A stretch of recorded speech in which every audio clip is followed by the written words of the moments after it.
We've had some DPI animal welfare investigations. We had PEP records, but they were in different locations. Putting all those documents together for those investigations, we found it was a bit laboursome, and one thing we didn't realise was that your program provided us with that key. Once we identified the beast, we were able to scan it into a separate lot, take a photo of the beast. The vet was able to place a comment on it. That report is then not able to be processed unless that comment is resolved. It was brilliant. So in today's episode, we're at the Dalrymple Saleyards with Dan Evans from Charters Towers, and we've not long just gone live with Charters, and we thought it'd be a really good one for you to hear what it's been like only 3 or 4 weeks in. Hope you enjoy the episode. We're here today with Dan Evans from the Charters Towers Saleyard. It's week 3 after going live. Tomorrow will be the 4th sale. You've done a boatload of cattle already for the export job.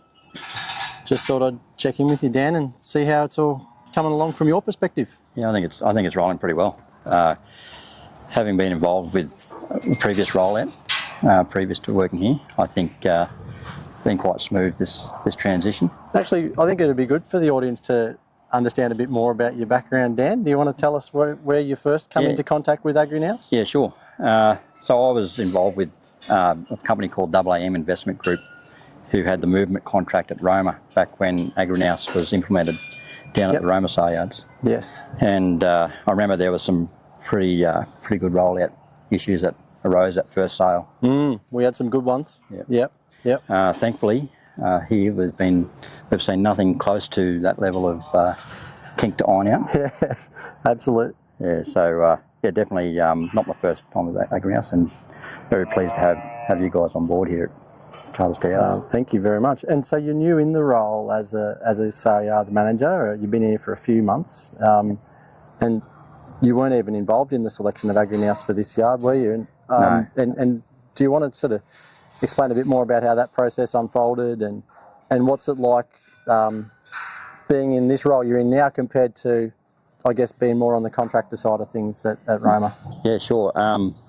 So what you say is correct. I was not involved in the lead up to you guys getting awarded the tender package here. I was, however, involved in the back end, providing support reports into substantiating why we needed to change. Yeah, great. And very pleased that you guys were on board. We got selected. Yeah, fantastic. As for this role compared to the previous role I've had with Salesyards down at Roma, there's a big change. There's a big step in responsibility, and a lot of politics comes into play in this level. Yep. And you've got a lot of stakeholders. You're not just one of the spokes in the cog now. You're actually the vehicle that's holding the wheel together. Yeah, that's right. And so keeping all those and having all those stakeholders engaged and communicating with them in the whole process, which thankfully for you guys, that's a great training package and support that you guys put out for us. Thanks very much. And I guess from our perspective too, we've obviously come a long way since those Roma days, and we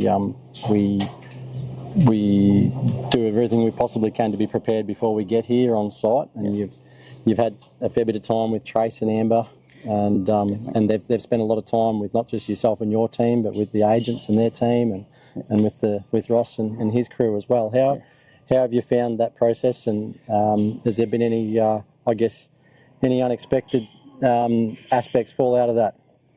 Yeah, definitely. So very, very, very happy with the support you guys have given and the knowledge base and the team that you've sent up to help us with that rollout. Yep. Second to none. Thank you. Great. With this, engagement with all of our stakeholders, it's been absolutely brilliant. There's been a threefold. There's an online training program. Then you've backed it up with on Teams view, screen sharing, training, and then once the team got on site, they individually went out and spoke with all the stakeholders individually, identified where they had shortfalls and assisted them through that. Couldn't fault the knowledge that the team you sent up had. Yeah, great. Trace and Amber, brilliant.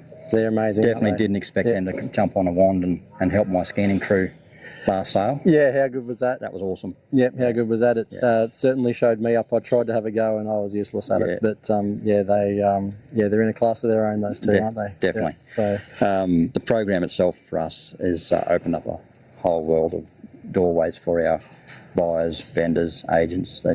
It's brilliant, absolutely brilliant. Yeah, and you were saying something earlier about, and certainly something I wasn't expecting, but when I was here in the first week, we did a little walk around with the vet and the checks. And did you want to share what you sort of discovered there, which sort of surprised all of us, didn't it? Which comes out of animal. We've had some DPI animal welfare investigations, and have been identified at our record keeping or compiling all those documents. We had kept records, but they were in different locations, and putting all those documents together for those investigations, we found it was a bit laboursome, and we identified that there was a need to have them in one spot. One thing we didn't realise was that your program provided us with that key to, once we identified the beast, we were able to scan it into a separate lot, take a photo of the beast, put a comment on it. The vet was able to place a comment on it, and that report has been not able to be processed unless that comment is resolved. So then the agents, those reports were going back to the agents. They were then going and resolving those incidents, taking a photo of the resolved incident, closing the loop, and when the DPI investigators and officers come around to ask us about the animal welfare incidents, we just pull up that particular lot. All the info's there. The vet's able to scan its vet certificates in, the pictures of the beast before and after treatment, and the loop's closed. It's brilliant. That was one unknown that has definitely been helpful. No, that's it. No, that's really, really good. Yeah. And I'll tell you what, one thing that I certainly didn't expect to see was a bunch of feral roosters or wild roosters kicking around these yards. What's the story behind those things? Well, I think they're a ring-in from out of town, in town that. Yeah, the council have a no roosters policy in town, and I think we're a good dumping ground. They definitely have plenty to do here, scratching through the manure, and they seem to thrive out here, don't they? Yeah. I couldn't stop laughing the other morning. There was a rooster there holding up a big lane of cattle, and it didn't give a rat's toss. It doesn't. Yeah, and the cattle didn't want to bowl him over either. I thought that was very, very funny. So, definitely. Anything else that you wanted to talk about or? Bring up about the system? What do you think we could improve on, Dan? I think we're already some ways to doing that, but our export program, what we're putting in place there and developing the export side of it for us is once it comes together, it'll be very helpful. But absolutely. From my end, like the Saleyard side of it, you've pretty much got it in the bag for the Saleyards, and great. It does everything that we need it to do. Export. Obviously, it's a new beast for you guys, and we're sort of a fair way along the track to get absolutely, absolutely. But once it's fully done, it'll be very helpful. Fantastic. Well, I think that'll probably do it. Thanks very much for your time, and thanks for having us up here. We've thoroughly enjoyed it, and the team that didn't get to come here, come up, have got a bit of FOMO. It's been an excellent experience for us. You can't beat the north. Hey, that's it. You can't. And I look forward. We've battled cyclones and wet season like you wouldn't believe. And I must admit, you've taught us to the importance of booking flexible flight tickets, haven't you? Yeah, definitely. That's been there's been a few false starts, wasn't there, around when we thought we were going to come up, but we got there in the end, and we'll keep on going. I'm really looking forward to continuing on working with you and the team, Dan. And likewise. Might not see you again until we catch you up in Rocky at the Salesyards conference. Sounds like a good idea, and definitely a big thank you to the rest of the team. Yep. I know there's some times there where the tech boys had got in and. For our Weybridge, for instance, there was that was a curly one. That was a curly one. It was, but we've got a brilliant team back there in Bendigo, and they were able to just get it working and unbelievable. Take it in their stride. Couldn't fault them. Fantastic. Well, thanks again, Dan. Appreciate it, mate. No worries, mate. Cheers.